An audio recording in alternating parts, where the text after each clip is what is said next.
નમસ્કાર, આપ જોઈ રહ્યા છો નેશન પ્લસ ન્યૂઝ. હું છું આપની સાથે હેતલ ભગત. છોટાઉદેપુર જિલ્લાના નકલી કચેરીના મુખ્ય આરોપી સંદીપ રાજપૂતનું મૃત્યુ નિપજ્યું છે. છોટાઉદેપુર જિલ્લાના નકલી કચેરી કૌભાંડમાં મુખ્ય આરોપી સંદીપ રાજપૂતની પોલીસે ધરપકડ કરી હતી. છોટાઉદેપુર સબ જેલમાં સંદીપ રાજપૂતને ગભરામણ થતા જનરલ હોસ્પિટલ ખસેડાયો હતો. જનરલ હોસ્પિટલમાં સંદીપ રાજપૂતનું સારવાર દરમિયાન મોત નીપજ્યું હતું. ત્યારે હાર્ટ એટેકના કારણે સંદીપ રાજપૂતનું મૃત્યુ થયું હોવાનું તબીબોનું પ્રાથમિક અનુમાન છે.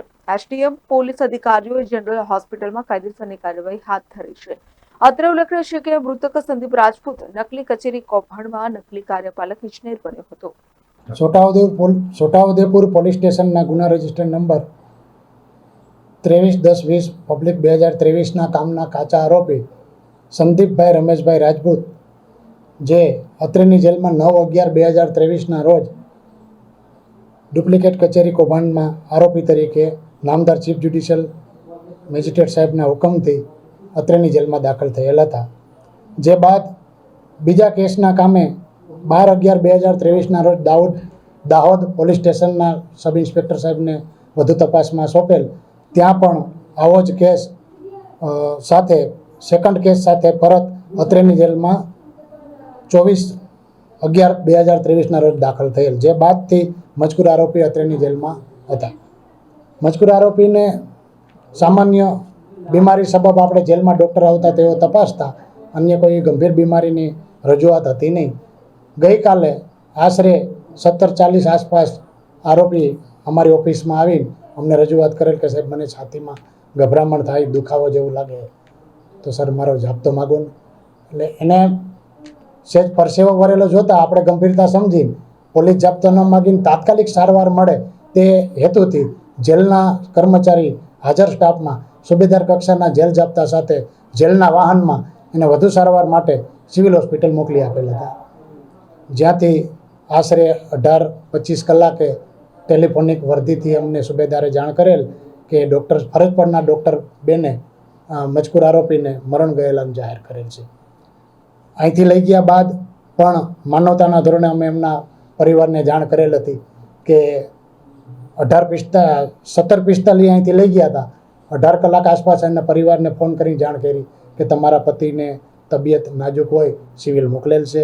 જે બાદ અવસાન બાદને અમને વર્દી સિવિલ હોસ્પિટલથી મળતા અમે ફરી એમના પરિવારને જાણ કરી રાતે એના પરિવાર આવેલા, એમને મળેલા અને સત્ય હકીકતથી વાકેફ કરેલા. આરોપી ડુપ્લિકેટ કચેરી કૌભાંડના આરોપી હતા. દાહોદ ખાતેના પણ એના પર કેસ હતો અને અત્રે છોટાઉદેપુર પોલીસ સ્ટેશનના પણ એ જ કેસ હતો. અગાઉ આવું કોઈ જાતનું એ લોકો રજૂઆત કરેલી બીમાર થયા હોય આવું જેવું? ના, એવું રેકોર્ડ ઉપર નથી. આપણે જેલના ડૉક્ટરો અહીંયા જેલે આવતા હોય સિવિલ હોસ્પિટલથી, તો એની પાસેથી એ સારવાર લેતા એના જે કેસ પેપર છે આપણી પાસે ઉપલબ્ધ છે. આની સાથે ગઈકાલે કોઈ અન્ય આરોપી આ રીતે કોઈ દાખલ કરવામાં આવ્યો એવું કંઈ છે? બીજા એક અન્ય આરોપી રાજેન્દ્રસિંહ, એને તાવની બીમારી હતી અને એને પણ આપણે રાત્રિના જેલ પોલીસ જાપ્તા સાથે સારવાર માટે મોકલી આપેલ. ત્યાંથી આરએમઓ સાહેબની ભલામણથી એને એસએસજી હોસ્પિટલ વડોદરા રાતે સારવાર અર્થે રિફર કરેલ છે. સંદીપ રાજપૂત જેનું અવસાન થયું છે, જી, દિવસ દરમિયાન સ્વસ્થ હતા, એમને કેટલીક રમતો પણ રમી હતી. જી, દિવસ દરમિયાન વોકિંગ કરે, એનું જે બોડી લેંગ્વેજ ને બધું આમ તંદુરસ્ત જ હતું. પણ આપણે છેલ્લા ઘણા સમયથી ભારત દેશમાં જોઈ રહ્યા છે કે અકસ્માતે આ હાર્ટ એટેક આવતા હોય છે. તો મારું માનવું એવું છે કે આનું અવસાનનું કારણ હાર્ટ એટેક જ હોય. અને બાકી વિશેષ તો એના પીએમ રિપોર્ટ અર્થે લઈ ગયા છે અને જે કાંઈ માહિતી મળશે એ આપ સર્વેને જાણ કરવામાં આવશે. મૃતક સંદીપ રાજપૂતના મૃતદેહને પોસ્ટમોર્ટમ અર્થે વડોદરાની સાજી હોસ્પિટલમાં ખસેડવામાં આવ્યો હતો. સાજી હોસ્પિટલ ખાતે મૃતકના પરિવારજનો અને સંબંધીઓ દોડી આવ્યા હતા. સંદીપ રાજપૂતના પરિવારજનોએ આક્ષેપ કર્યો હતો કે ગઈકાલે સંદીપ સાથે વાત થઈ હતી ત્યારે તેની તબિયત સારી હતી, જેના 1 કલાક બાદ સંદીપનું મૃત્યુ થયું હોવાનો જેલમાંથી ફોન આવ્યો હતો. આ સંદીપ મારો ભત્રીજો થાય, મારા મોટા જેઠનો છોકરો છે. અને કાલે તો સવારે એના વાઈફ અને મારા જેઠાણી બંનેને મળીને આવ્યા હતા. રિટર્નમાં પણ એનો ફોન આવ્યો હતો કે ભાઈ તમે ક્યાં પહોંચ્યા છો એવી વાત પણ થઈ એની સાથે. અને બસ 1 કલાક અડધો કલાકમાં પાછો ત્યાંથી એ લોકોનો છોટાઉદેપુરની સબ જેલમાંથી ફોન આવે છે કે ભાઈ સંદીપ રાજપૂતની તબિયત લથડી ગઈ છે અને એને અમે હોસ્પિટલ લઈ ગયા છે. બસ એ વાત થઈ. ત્યાંથી મારી જેઠાણી અને મારી ભત્રીજાઓ બંને પાછા રિટર્ન થયા અને ત્યાં અધવચ્ચે પાછું 5-10 મિનિટ પાછો ફોન આવી ગયો કે ભાઈ એ મૃત્યુ પામ્યા છે.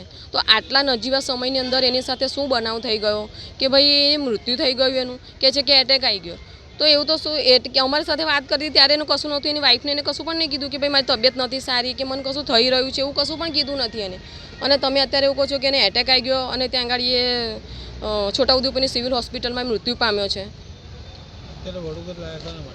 વડોદરા લોકો પોસ્ટમોર્ટમ માટે લાયા છે. બસ અમારે એવી છે કે નિષ્પક્ષમાં લોકોની જાંચ થવી જોઈએ અને આમાં જે કોઈની સંડોવણી હોય અને અમને કાયદાકીય ન્યાય મળે બસ એવી આશા રાખીએ છીએ. અને આપના માધ્યમથી હું જણાવવા માંગુ છું કે અમારી સાથે ન્યાય થવો જોઈએ.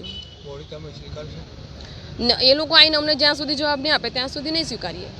અને છોટાઉદેપુર સબ જેલની અંદરથી ફોન આવ્યો હતો એમનો પોલીસવાળાનો કે ભાઈ આવી રીતે એમને છાતીમાં દુખે છે તો અમે દવાખાને લઈ જઈએ છીએ સરકારી. એટલે પછી ત્યાં અમને લઈ ગયા સરકારી દવાખાનામાં અને 10 મિનિટમાં પાછો એમનો ફોન આવ્યો કે એમને એટેક આવ્યો છે અને એક્સપાયર થઈ ગયા છે. બાકી તબિયતને એવું તો બધું સારું હતું એમનું, પણ એકદમ તેમને છાતીમાં દુખાવો થયો અને એક્સપાયર થઈ ગયા છે. શું તમને શંકા શું છે? શંકા તો હવે કંઈક છે નહીં અમને શંકા, પણ હવે PM રિપોર્ટ આવ્યા પછી અમને ખબર પડે કે શું છે આગળ. અગાઉ એમને કોઈ બીમારી હતી ખરી આ પ્રકારે? નહીં, એવું કોઈ બીમારી તો એવું કશું હતું નહીં. એમને ખાલી ડાયાબિટીસ ને એવું હતું. બાકી દવાનું એવું તેમનું રેગ્યુલર ને એવું ચાલતું હતું એમનું. બાકી એવું કંઈ છે નહીં શંકા. કઈ આગળ એમના ડાયાબિટીસને લઈને બધી જાણ કરેલી હતી, એની દવાઓ? હા, એ બધું કરેલું હતું. એ બધું અમને કરેલું હતું. હાલ તમારી શું માંગ છે? હાલ તો અત્યારે કોઈ માંગ છે નહીં, પણ હવે PM રિપોર્ટ આવ્યા પછી ખબર પડે કે પછી આગળ જે કંઈ તપાસ કરવી હોય તો અમે કરી શકીએ પછી.